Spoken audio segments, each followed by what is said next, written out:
രസമുണ്ടായിരുന്നു ആസാദ്. ആസാദ് ഇങ്ങനെ പാടുമ്പോൾ ഭയങ്കര കൗതുകമാണ് കണ്ട് ഇരിക്കാൻ.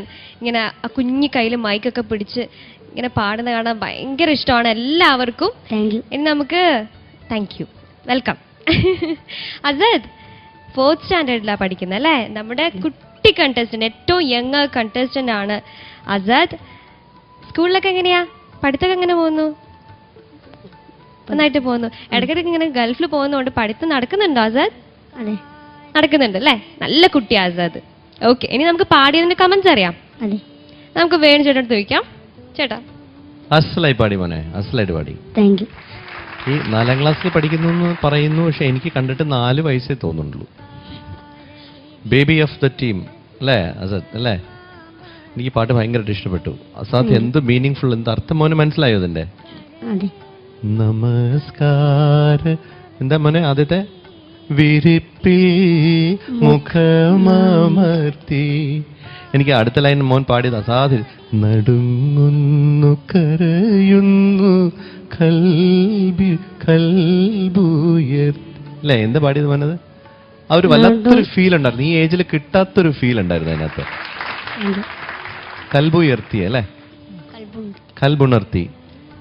ഇതുവരെ ഇവിടെ നാം എന്ത് നേടി. അവസാനം പറയുന്നുണ്ട് മരിച്ചു വീഴുന്നവരെ നമ്മൾ അർത്ഥശൂന്യമായ ഒരു യാത്ര തുടർന്നുകൊണ്ടിരിക്കുകയാണ് എന്ന് പറയുന്ന ഒരു ഭയങ്കര അർത്ഥമുള്ളൊരു പാട്ടായിട്ട് എനിക്ക് തോന്നി. അത് മോൻ ഈ പ്രായത്തിൽ അർത്ഥമൊന്നും ഉൾക്കൊണ്ടിട്ടല്ല പാടുന്നത്, പക്ഷേ ഞങ്ങൾക്ക് എല്ലാം ഉൾക്കൊണ്ടിട്ട് പാടുന്നതായിട്ട് തോന്നുന്നു. അതാണ് മോൻ്റെ പാട്ടിൻ്റെ സവിശേഷത കേട്ടോ മോനെ. അപ്പൊ ഇനി കൂടുതൽ പാട്ടിനെ കുറിച്ച് ഒന്ന് അന്വേഷിക്കണം മോൻ. ഇങ്ങനെ എന്നെ പാടിപ്പോയാൽ മതി. കുറച്ച് പാട്ട് പഠിക്കുക, അത്യാവശ്യം കുറച്ച് പാട്ട് പഠിക്കണം കേട്ടോ. കളിയൊക്കെ നമുക്ക് നടക്കണം. കുട്ടികൾ കളിയില്ലാത്ത പരിപാടിയൊന്നുമില്ല. നന്നായിട്ട് കളിക്കുക, നന്നായിട്ട് പഠിക്കുക, നന്നായിട്ട് പാട്ട് പാടുക. 3 കാര്യങ്ങളും ഭംഗിയായിട്ട് നടക്കട്ടെ മോനെ. ദൈവം കൂടെ ഉണ്ടാവട്ടെ. താങ്ക് യു വേണു ചേട്ടാ. സിതാര ചേച്ചി. അസാദ് അസലായിട്ട് പാടിയല്ലോ. Thank you. നല്ല രസമുണ്ടായിരുന്നു കേട്ടോ മോനിങ്ങനെ നിന്ന് പാടുന്ന കേൾക്കാൻ. നല്ലൊരു പാട്ടും. ഈ പാട്ടിങ്ങനെ കേട്ടോണ്ടിരിക്കാൻ ഭയങ്കര സുഖമുണ്ടായിരുന്നു. Thank you. പിന്നെന്താ, എല്ലാ ഭാഗവും നന്നായിട്ട് പാടി. അങ്ങനെ പ്രത്യേകിച്ച് ഇങ്ങനെ ഒരു എന്തെങ്കിലും തെറ്റ് പറഞ്ഞിട്ട് അത് ശരിയാക്കണ വെച്ചാൽ അങ്ങനെ ഒന്നും പറയാനില്ല. എല്ലാ ഭാഗവും നന്നായിട്ട് പാടി. പ്രത്യേകിച്ചും അത് മോൻ പാടുമ്പോൾ ഭയങ്കര ഇപ്പം എന്താ പറയുക, ഞാൻ ബാക്കിയുള്ളവരുടെ എൻ്റെ ഏട്ടനൊക്കെയോട് വേണ്ടി പറയാ, ഒരു കുഞ്ഞു കുട്ടിയാണല്ലോ പാടണേ. അപ്പം അവനത് ആ പാട്ടിൻ്റെ അകത്ത് അത് എങ്ങനെ പാടിയാലും അത് കേൾക്കാനൊരു പ്രത്യേക രസമുണ്ട്. അതിൻ്റെ ഒരു ഇന്നസെൻസും ഉണ്ട്, അതിൻ്റെ ഒരു കൗതുകമുണ്ട്. പിന്നെ അവൻ നന്നായിട്ട് പാടുന്ന കുട്ടിയും കൂടിയാണ്. എനിക്ക് തോന്നിയത് കാരക്കാത്തടങ്ങൾക്ക് വളങ്ങളായി എന്നുള്ള ഭാഗമില്ലേ, അതും അതേപോലെ തന്നെ മടങ്ങുന്നു മരിച്ചു വീഴുന്ന അല്ല എല്ലാ ചരണത്തിന്റെ അവസാനം ഒരു വരിയില്ലേ, അതൊന്ന് പാടുവോ വെറുതെ ശ്രുതി മാത്രമായിട്ട്? പലരെല്ലാം ഇതുവഴി വന്നു പോയി, പകലിരവുകൾ മാറി എന്തുണ്ടായി. പലരെല്ലാം ഇതുവഴി വന്നു പോയി, പകലിരവുകൾ മാറി എന്തുണ്ടായി. കാര്യങ്ങൾ പഠിപ്പിച്ചോരെല്ലാം പോയി, കാര്യങ്ങൾ പഠിപ്പിച്ചോരെല്ലാം പോയി,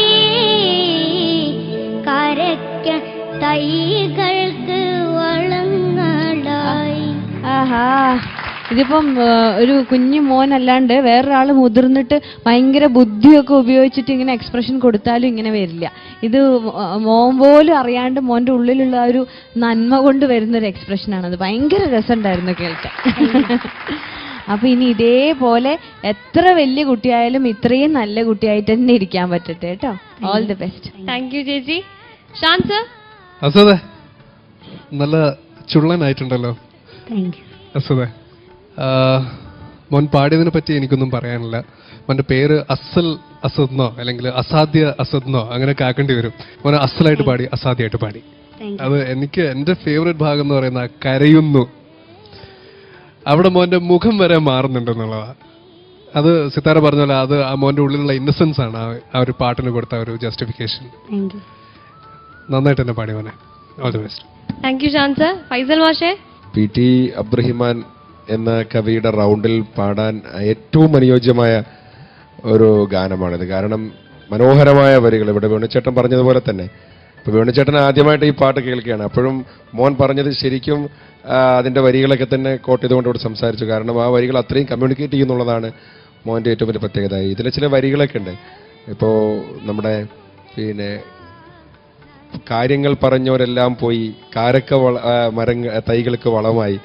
ഇവിടെ നമ്മുടെ ജീവിതത്തിലെ യാഥാർത്ഥ്യങ്ങളെക്കുറിച്ച്, നമ്മുടെയൊക്കെ ജീവിതത്തിൻ്റെ ഈ പൊള്ളത്തരങ്ങളെയൊക്കെ തുറന്നു കാട്ടുകയാണ് ദൈവം. ഇവിടെ ഒരുപാട് കുടിച്ചു മതിച്ച് നടന്ന് പണ്ഡിതരാണെന്നൊക്കെ എന്താ പറയുക നടിച്ചു നടന്ന ആളുകളൊക്കെ ഇവിടെ കാരക്ക തൈകൾക്ക് വളമായി എന്ന് പറഞ്ഞാൽ മരിച്ചുപോയി എന്നാണ് ഉദ്ദേശിക്കുന്നത്. അപ്പം നമ്മുടെ ഈ ജീവിതം ശാശ്വതമല്ല എന്നൊക്കെ നമ്മൾ ഒരുപാട് കാര്യങ്ങൾ ഉണർത്തുന്ന മനോഹരമായ വരികളാണ്. റെയ്ഹാന മലരായി വാടിപ്പോയി എന്നൊക്കെ പറഞ്ഞ് വളരെ മനോഹരമായ PT-യുടെ ഒരു ഭാവനയുടെ ഒരു തലമാണത്. അദ്ദേഹത്തിൻ്റെ ഏത് പാട്ടുകളും ഇങ്ങനെയാണ്. വളരെ മനോഹരമായ ഒരു ഗാനം. അത് മോനെ ഭംഗിയായി തന്നെ പാടിയിട്ടുണ്ട്. ഒരുപാട് ഷോയിലൊക്കെ മുമ്പ് ഞാൻ കേട്ടിട്ടുണ്ട്. പക്ഷേ അസദ് പാടുമ്പോൾ അതിന് വേറൊരു തലം തന്നെയുണ്ട്. ഏതായാലും വളരെ മനോഹരമായിരുന്നു. ഓക്കെ, താങ്ക് യു ഫൈസൽ മാഷെ. അസദ്, അപ്പൊ നല്ല കമന്റ്സ് ആണ് ജഡ്ജസ് എല്ലാം പറഞ്ഞത്. ഇനി നമുക്ക് മാർക്സ് അറിയാം അല്ലേ? Okay, I start with you. സ്റ്റാർ ചേച്ചി. ഞാൻ അസദിന് 27.5. 27.5 on 30. Shan sir 27. 27 on 30. Faisal മാഷെ 27. 27. അപ്പം അസദിന്റെ total score 81.5 on 90. Brilliant Asad.